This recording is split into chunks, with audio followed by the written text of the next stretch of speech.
여러분 안녕하십니까? 택시 운전 자격 시험 6회 자동차의 구조 및 특성 1편입니다. 여러분을 환영합니다. 조치를 할 경우에 주차 브레이크를 작동시켜 차량이 움직이지 않도록 먼저 조치한다. 맞는 표현이죠. 3번 변속기는 중립에 위치해 놓는다. 예, 맞고요. 배터리가 방전되어 다른 차량으로부터 점프 케이블을 연결하여 시동을 건 후 점프 케이블을 분리할 때는 음극단자를 먼저 분리하고, 맞습니다. 마이너스를 먼저 분리하고 후에 양극단자를 분리한다. 여기도 맞습니다. 1번은요. 시동 모터는 회전하나 시동이 걸리지 않는다. 자, 스타트 모터까지는 돌아가요. 그러면 배터리는 방전 상태 아니에요. 왜? 배터리가 하는 역할은 세르모다, 즉 스타트 모터, 시동 모터를 걸려준 데까지예요. 근데 그건 걸려줬죠. 근데 문제는 시동이 안 걸린다는 거예요. 그렇기 때문에 배터리 방전 상태가 배터리 단지 연결 상태 불량은 아닙니다. 그러면 스타트 모터는 돌아가는데 시동이 걸리지 않는다면 그것은 연료에 문제가 있습니다. 연료 분사에 문제가 있거나 또는 점화에 문제가 있거나요. 네, 그래서 답은 틀린 것은 1번이 되겠죠. 확인합니다. 네, 시동 모터는 회전하지만 시동이 걸리지 않는다면 배터리 문제는 아니다. 연료 주무를 점검해야 한다. 맞습니다. 2번입니다. 진동 소리가 날 때 고장 부분에 대한 식별 방법으로 틀린 것은 엔진의 회전수에 비해서 쇠 마주치는 소리가 난다면 이것은 대부분 펜벨트의 이완에 의한 소리이다? 아닙니다. 이거는 벨트 소리가 아니라 밸브의 지금 마찰음인 것 같습니다. 그렇죠? 2번입니다. 가속 페달을 힘껏 밟는 순간 가속 페달을 밟는데 끽 하는 소리가 난다. 이 경우에는 바로 펜벨트나 또는 V벨트가 이완되어서 늘어나가지고 걸려있는 포유와의 미끄러짐이 발생한다. 맞습니다. 클러치를 밟고 있는데 달달달달 떨리는 소리가 납니다. 차체가 떨리고 있어요. 그러면 클러치 릴리스 베링이 고장할 확률이 높다. 맞습니다. 브레이크를 밟아서 차를 세우려 갈 때 끽 하는 소리가 난다. 이건 브레이크에서 끽 하는 소리죠. 그건 뭡니까? 브레이크 라이닝의 마모가 심하거나 라이닝에 오일이 묻어있을 때일 확률이 높다. 맞습니다. 1번은요. 엔진의 회전수에 비해 쇠마주 처리가 난다. 그러면 이것은 어떤 밸브요? 밸브의 지금 조정에 지금 문제가 있는 거예요. 정답을 확인해 보겠습니다. 네, 엔진의 회전수에 비해서 쇠 마주치는 소리가 난다면 이것은 대부분 밸브 장치에서 나는 소리로서 밸브의 간극 조정을 해라. 그래야 고칠 수 있다. 그래서 쇠 마주치는 소리, 회전수에 비례해서, 그렇다면 그것은 밸브에서 나는 소리, 밸브의 간극 조정을 해라. 이렇게 보시면 되겠습니다. 3번입니다. 자동차 배출가스로 구분할 수 있는 고장에 대한 설명이다. 틀린 것은 완전 연소 시에는 색이 어떻습니까? 무색입니다. 맞습니다. 완전 연소되면 또는 엷은 청색을 띱니다. 맞습니다. 자, 검은색에 까만색의 배출가스가 나온다. 그러면 농후한 혼합가스 맞습니다. 불완전 연소 맞습니다. 초크 고정, 그죠? 초크 밸브나 또 에어클린 엘리먼트의 막힘, 이런 것에서 연료장치 고장이다. 맞습니다. 검은색, 농후한 혼합가스, 불완전 연소, 초크 밸브 고장이나 에어클리너 엘리먼트의 막힘. 3번이다. 배출가스색이 검은색이라면 헤드가스켓의 파손, 밸브의 오일 실로 또는 피스톤의 마모로 해서 오일이 실린더 위로 넘어와서 연소되고, 오일이 실린더 위로 넘어오면 색깔이 어떻습니까? 검은색이 아니고 하얀색이죠. 백색입니다. 오일이 실린더에 넘어 타게 되면 백색입니다. 또 냉각수가 실린더로 넘어와가지고 타게 되면 그때도 역시 색은 백색입니다. 그래서 오일이나 냉각수나 오일은 냉각수가 실린더로 넘어가 타게 되면 뭐가 된다고요? 백색이다. 그래서 까만색이 아닙니다. 그래서 어떤 게 틀렸습니까? 3번이죠. 배출가스색이 검은색이라면이 아니라 백색이라면, 헤드가스켓이 파손되면 어떻습니까? 헤드가스켓 그 사이사이로 제일 먼저 보기가 피스톤이 있고요. 그 사이로 이제 뭐가 됩니까? 냉각수가 흐르고 또 엔진 오일이 흐른단 말이죠. 그래서 이게 파손되면은 냉각수나 엔진 오일이 실린더 쪽으로 넘어올 수가 있어요. 근데 냉각수가 넘어오든 엔진 오일이 넘어오든 그건 다 백색이다. 그렇죠? 그런 경우에 냉각수가 넘어오든 또 오일이 실린더로 넘어오든 냉각수가 넘어오든 그것은 다 뭐다? 백색이다. 그래서 3번이 틀린 것입니다. 4번입니다. 엔진의 오버히트에 대한 설명이다. 틀린 것은 오버히트가 뭡니까? 과열이죠. 자, 냉각수가 부족하거나 냉각수가 얼어서 엔진 내부에 순환되지 않으면 과열 현상이 일어나죠. 오버히트가 발생합니다. 엔진의 오버히트가 발생하면 수송되는 H부분을 가리키죠. 맞습니다. 엔진 출력은 갑자기 떨어지고 녹팅 소리가 들립니다. 탁탁 하는 소리가요. 왜 그럴까요?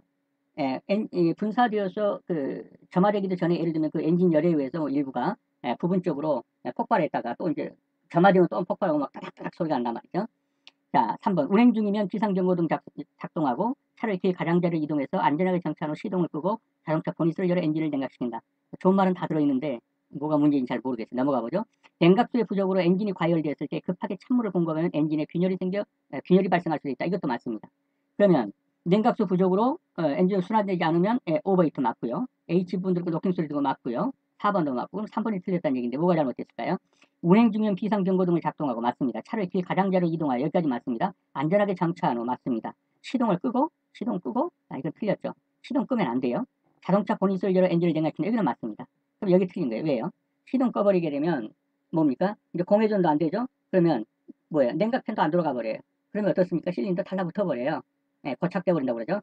그래서 시동 끄면 안 돼요.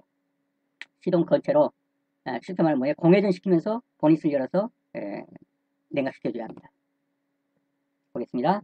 엔진 시동을 즉시 끄게 되면 어떻다? 수온이 급상승해서 엔진이 고착될 수도 있다. 달라붙을 수도 있다. 그러므로 공회전을 시켜라. 그래서 냉각팬이 가동되는 상태에서 보닛을 열어서 냉각시켜야 한다. 그래서 3번이 틀린 것이 되겠습니다. 자, 5번입니다. 장치별 응급조치 요령이다. 틀린 것은 엔진 오일의 점도가 너무 높아도 시동 모터가 작동하지 않거나 맞습니다. 천천히 작동될 수도 있다. 맞습니다. 이런 경우는 적정 정도의 오일로 교환해 주어라. 맞습니다. 2번입니다. 팬벨트의 장력이 너무 느슨하면 워터펌프의 작동이 원활하지 않아서 그렇죠? 워터펌프가 어디에다가 연결시켜놨어요? 팬벨트로 돌아가겠죠? 그래서 냉각수의 순환이 불량해지고 엔진이 과열될 수 있습니다.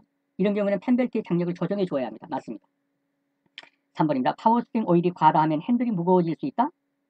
파워스프링 오일이 과하다 하면 부족하면이라죠. 파워스프링 오일이 부족하면 핸들이 무거워질 수 있다. 이런 경우에는 파워스프링 오일을 보충해 줘야 한다. 감소가 아니라 보충해 줘야 한다. 이렇게 되어야죠. 그래서 3번이 틀린 것입니다. 타이어의 공기압이 각 바퀴마다 다르다면 스티어링 휠 핸들이 덜덜 떨린다고요. 왜? 기울어서 공기압이 다르니까. 그럼 적정 공기압을 조정해줘라. 맞습니다. 자동차의 구조에 대한 설명이라 틀린 것은 자동차는 동력 발생 장치 맞죠? 엔진, 동력 전달 장치, 클러치, 변속기, 완충 평가 장치 맞죠? 스프링이나 쇼겁, 조향 장치, 핸들, 제동 장치, 브레이크 등으로 구조화되어 있다. 맞습니다. 동력 전달 장치는 클러치에서 변속기에서 타이어로 순으로 전달됩니다. 맞습니다. 완충 평가 장치는 주행 중 노면으로부터 발생하는 진동이나 충격을 완화시키는 장치로서 승차감과 주행 안정성을 향상시켜준다. 네, 맞습니다. 4번 다 맞나요? 자동차의 제동 장치는 공기식 브레이크, 쇼겁, 엔진 브레이크, 배기 브레이크 등이 있다. 4번까지 맞으면 답이 없는 건데 그럼 뭐가 문제일까요? 4번은 자 제동 장치 갖다 써야겠죠? 그럼 공기식 브레이크 대형 버스라든가 이거 공기식 브레이크 써요. 지나가다 푹푹 하고 내뿜죠? 공기식 브레이크예요. 쇼겁 서버 이건 뭐예요? 이거 완충 장치죠? 그 유압으로 해가지고 보충 쪽 완충하는 거잖아요. 이 쇼겁 서버, 댐퍼.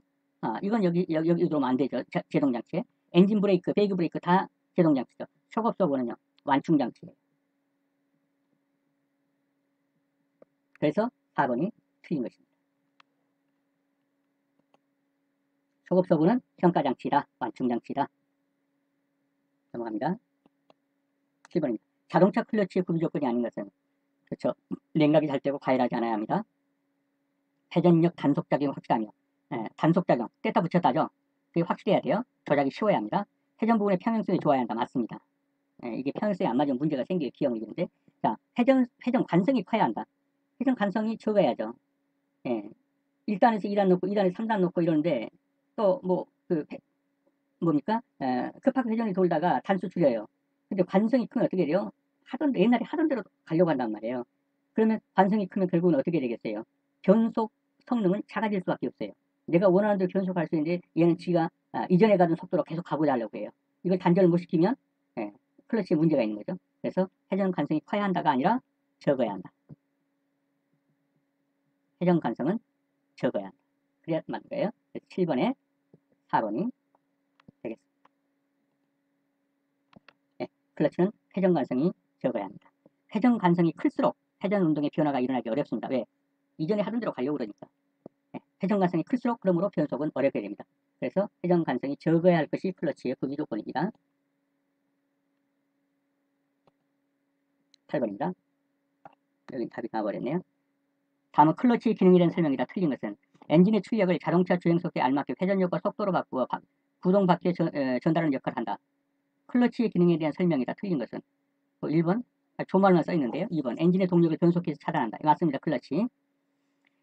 클러치는 동력을 변속기에 떼다 붙여서 하죠. 엔진을 작동시킬 때 엔진을 무부하 상태로 유지하기도 한다. 왜? 중립에 나와버리면 무부하 되는 거죠. 안 걸리니까. 변속기의 기호를 변속할 때 엔진의 동력을 일시 차단한다. 그렇죠? 1단에서 2단 넣고 2단에서 3단 넣을 때 그 사이에 동력 차단해줘야겠죠. 이런 변속기에 대한 설명이에요. 엔진의 출력을 직접 자동차 주행 속도에 알맞게 회전력과 속도로 바퀴 쪽으로 구동바퀴 전달한다. 이거 뭡니까? 변속기지. 이건 클러치가 아니죠. 클러치는 변속기까지 연결해 주는 것이고 변속기가 바퀴로 연결되는 것이에요. 그 속도가. 그래서 8번, 1번은 변속기를 설명한 것이다. 틀린 것입니다. 9번입니다. 클러치가 미끄러지는 원인 중 틀린 것은, 자, 클러치가 자꾸 미끄러져요. 그럼 뭐예요? 클러치가 지금 안 들어가고 있다는 얘기예요. 왜요? 여기 보죠. 압력 스프링이 약해서, 맞죠? 디스크에 오일이 묻었을 때 안 들어가요. 미끄러져요. 디스크에 마멸이 심하다. 이런 경우도 미끄러져요. 그러면 클러치 페달의 자유간격이 과대하다. 자유간격이 없어요. 간격이 없으면 클러치가 들어가지 않아요. 그럼 미끄러지죠. 근데 과대하면 클러치 들어가는 건 쉬워요. 간격이 크니까. 들어가는 건 쉬운데 뭐예요? 너무 간격이 많으면은 동력을 전달받기가 시간 걸려요, 좀. 그래서 클러치 발 다 떼고 떼는데도 이게 간격이 크단 말이에요. 그래서 한층 올려야 돼. 그래야 이게 이제 전달받아.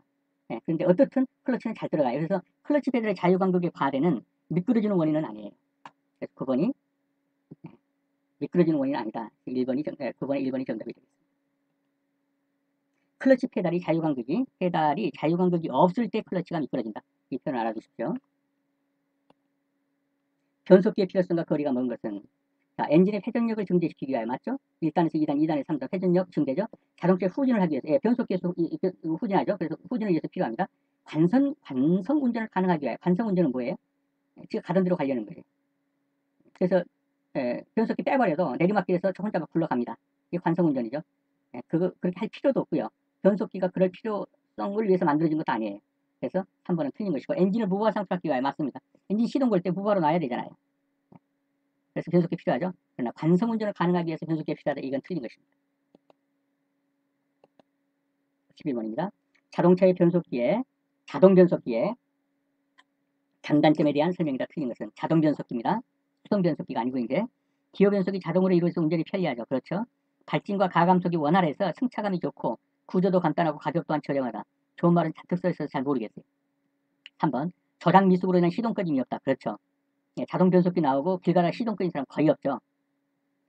4번, 유체가 댐버, 셔겁 역할을 하기 때문에 충격이나 진동이 없다. 맞습니다.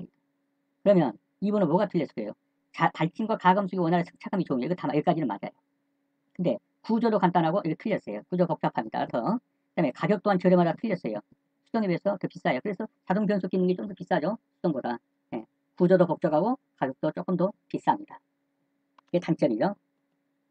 네, 구조가 복잡하고 뭐가요? 자동 변속기는 구조가 복잡하고 가격 또한 비싼 것이 자동 변속기의 단점이다. 이렇게 알아두시면 되겠습니다. 네, 여러분 수업하시느라 수고 많으셨습니다. 도움이 되셨다면 구독과 좋아요 부탁드립니다. 다음 시간에 다시 뵙겠습니다. 감사합니다.